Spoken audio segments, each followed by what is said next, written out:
ٹیلی پیتھی یعنی اپنے دماغ کی طاقت سے کسی دوسرے انسان کے من کی بات کو پڑھ لینا یا جان لینا، وہ من ہی من کیا سوچ رہا ہے یہ پتہ کر لینا۔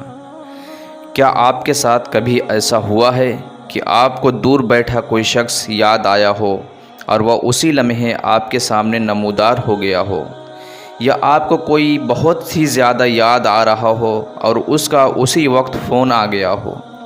یہ ممکن ہے اور بہت سے لوگوں نے تجربہ کیا ہے۔ اس کی سب سے اہم بات یہ ہے کہ آپ اس شخص سے کبھی براہ راست رابطہ نہ رکھیں، تب بھی وہ آپ کو بتائے بغیر آپ کے سامنے آ جاتا ہے، یا اس کی کال یا میسج آ جاتا ہے۔ اس قسم کے رابطے کو ٹیلی پیتھی کہتے ہیں۔ سادہ لفظوں میں ٹیلی پیتھی کا مطلب ہے کہ آپ کی باتیں بغیر کسی سامان کے ذریعے دور بیٹھے کسی شخص کے پاس پہنچا دی جائیں۔ اس ٹیلی پیتھی کے ذریعے آپ کسی کے ذہن کو بھی جان سکتے ہیں اور ساتھ ہی اپنے ذہن کو ان تک پہنچا سکتے ہیں۔ اسے کہتے ہیں دور سماعت، دور بینی۔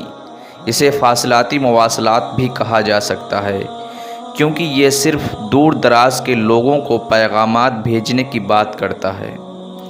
بہت سے لوگ ہیں جو اسے جسم اور دماغ سے بھیجے گئے پیغام کے طور پر کہتے ہیں۔ ایسے لوگوں کا ماننا ہے کہ جب دو لوگوں کے درمیان اچھی تفہیم ہوتی ہے تو وہ دونوں ایک دوسرے کے ذہن کو جاننے کے قابل ہو جاتے ہیں۔ وہ دو لوگ کوئی بھی ہو سکتے ہیں، ممکن ہے وہ دو عاشق ہوں، یا خاندان کا فرد، یا کوئی بہت ہی قریبی دوست ہوں۔ ان میں سے کوئی بھی ہو سکتا ہے، لیکن یہ ٹیلی پیتھی صرف ان لوگوں پر کام کرتی ہے جو ایک دوسرے کے بہت ہی زیادہ قریب ہوتے ہیں اور جذباتی طور پر ایک دوسرے سے جڑے ہوئے ہوتے ہیں۔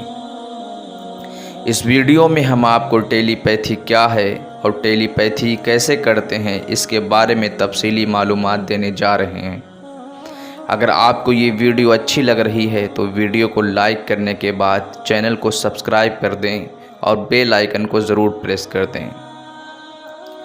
عام طور پر یہ خیال کیا جاتا ہے کہ انسان میں 5 حواس ہیں، جیسے سننا، چھونا، دیکھنا، سونگھنا اور چکھنا۔ یہ کام حسی اعضاء انجام دیتے ہیں، اس لیے انہیں حسی اعضاء بھی کہا جاتا ہے۔ حسی اعضاء وہ اعضاء ہیں جن کے ذریعے ہم یہ معلوم کر سکتے ہیں کہ کوئی چیز موجود ہے یا نہیں۔ آنکھیں، ناک، کان، زبان، جلد، یہ سب حسی اعضاء ہیں۔ اس حوالے سے یہ خیال کیا جاتا ہے کہ ٹیلی پیتھی جیسا آئیڈیا اس وقت کارآمد ثابت ہوتا ہے جب کسی کی چھٹی حس بھی بیدار ہوتی ہے۔ انسان بہت ہی حساس مخلوق ہے اور اسے ہر وقت کسی نہ کسی کی ضرورت ہوتی ہے۔ یہی وجہ ہے کہ جب ہم اکیلے ہوتے ہیں تو ہم اکثر افسردہ ہو جاتے ہیں۔ اگر ہم اپنے دماغ پر قابو پا لیں تو ہم دنیا میں بہت کچھ کر سکتے ہیں۔ ٹیلی پیتھی کے حوالے سے یہ خیال کیا جاتا ہے کہ ہمارے دماغ سے کچھ لہریں نکلتی ہیں اور یہ لہریں اتنی طاقتور ہوتی ہیں، اگر ہمارا کسی شخص سے بہت اچھا جذباتی تعلق ہو تو ہم اپنا پیغام اس تک پہنچا سکتے ہیں۔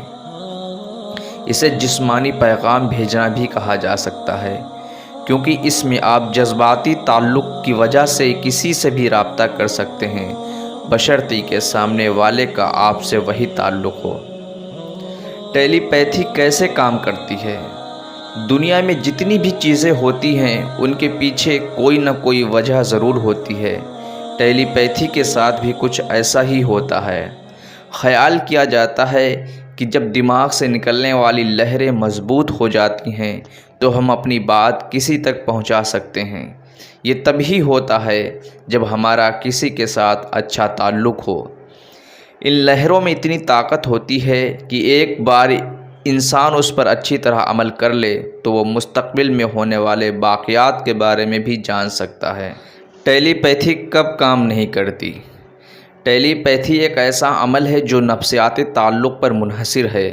اگر کسی کا کسی دوسرے شخص کے ساتھ تعلق ہے تو یہ کام نہیں کرتا، لیکن اس شخص کا پہلے کے ساتھ کوئی تعلق ہے تو یہ کام کرتا ہے۔ مثال کے طور پر فرض کریں کہ ایک لڑکا ہے اور اسے کسی لڑکی سے بے انتہا محبت ہے۔ وہ لڑکا لڑکی کو پسند کرتا ہے لیکن وہ لڑکی اسے پسند نہیں کرتی، تو اس صورتحال میں ٹیلی پیتھی کام نہیں کرتی۔ اس کی سب سے اہم شرط یہ ہے کہ دونوں کے درمیان اچھا رشتہ ہو۔ ایسی حالت میں اگر وہ لڑکا اسے یاد بھی کرے تو اس بات کا بہت کم امکان ہے کہ اس لڑکے کو اس لڑکی کا پیغام پہنچے۔ آج کے دور میں جب انٹرنیٹ اور ٹیکنالوجی کی مدد سے لوگوں کے درمیان رابطہ قائم ہے، ایسے میں ٹیلی پیتھی جیسی چیز بھی ضروری ہے۔